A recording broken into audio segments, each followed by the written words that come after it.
Good morning. পংটাস্টিক বিংশতির নতুন একটা ভিডিওতে আপনাদের স্বাগত। আজকে নীলষষ্ঠী 12 তারিখ।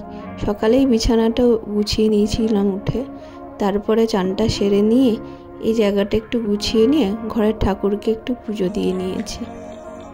সন্তানের মঙ্গল কামনায় মায়েরা নীলষষ্ঠী করে থাকে।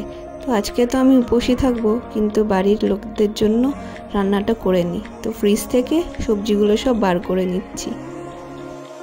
বছর আমার প্রথম নীলষষ্ঠী। মা বাবার আসার কথা আছে, তাই যা যা সবজি ছিল ঘরে, পটল, আলু, বিনস, বেগুন, ফুলকপি সব কেটে নিয়েছি একটা মিক্সড ভেজ করব বলে। আর এখানে পনির এনেছিলাম, তো পনিরের একটা তরকারি করে নিয়েছি, আর উপর থেকে একটু কাসুরি মেথি ছেড়ে দিয়েছি। মিক্সড ভেজ এখানে আমার তৈরি হয়ে গেছে। ভিডিওটা করেছিলাম, কিন্তু ভুলবশত ক্যামেরার বাটনটাই অন করিনি। কি বলবো বলুন।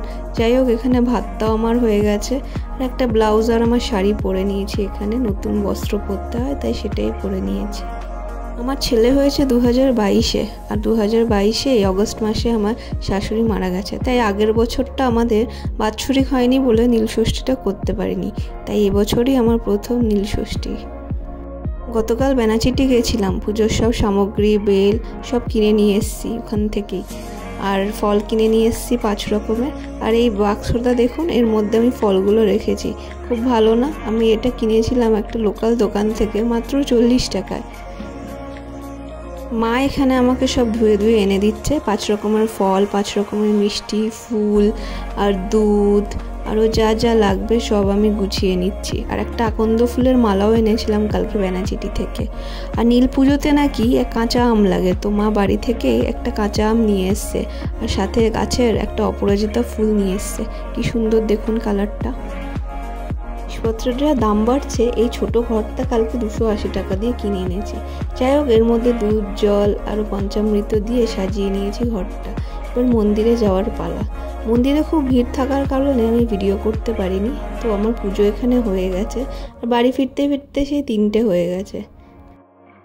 আগের দিন সাবু ভিজিয়ে রেখেছিলাম, তো সাবু মাখা করে নিয়েছি। এখানে সব রকম ফল দিয়ে, খেজুর দিয়ে, মিষ্টি দই দিয়ে সাবুটা মেখে নিয়ে সেটাই আমি খাবো।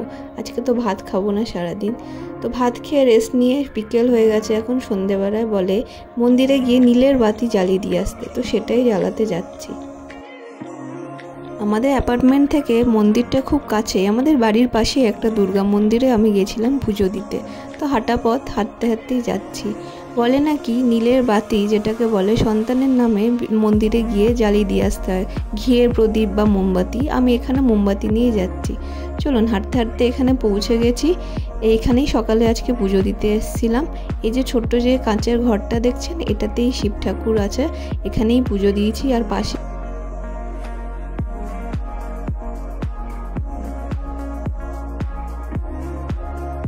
আমার ছেলের নামে যেহেতু পুজোটা দিয়েছি, তো মোমবাতিটা ওর নামেই জ্বালিয়েছি, ওর মঙ্গল কামনা। আর এখানে ধূপকাঠি ধরাচ্ছি। 2টো ধূপকাঠি এখানে ঠাকুরের কাছে দেবো, আর 2টো ধূপকাঠি দুর্গা ঠাকুরের কাছে দিয়ে আসবো।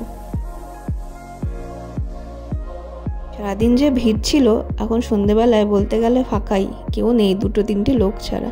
তো যাই হোক, আমার এখানে মোমবাতি জ্বালিয়ে দেওয়া হয়ে গেছে। এখানে আমি লিফটে করে আবার যাচ্ছি। আমরা এখানে 5th ফ্লোরে থাকি, তো সেখানেই যাচ্ছি। বাড়ি গিয়ে রাতের খাবারটা বানাবো। বাকিদের জন্য তো ভাত আছে আর তরকারি আছে। আমি রাতে দেখি ডালিয়ার খিচুড়ি করবো ভাবছি, তো সেটাই গিয়ে বানাবো।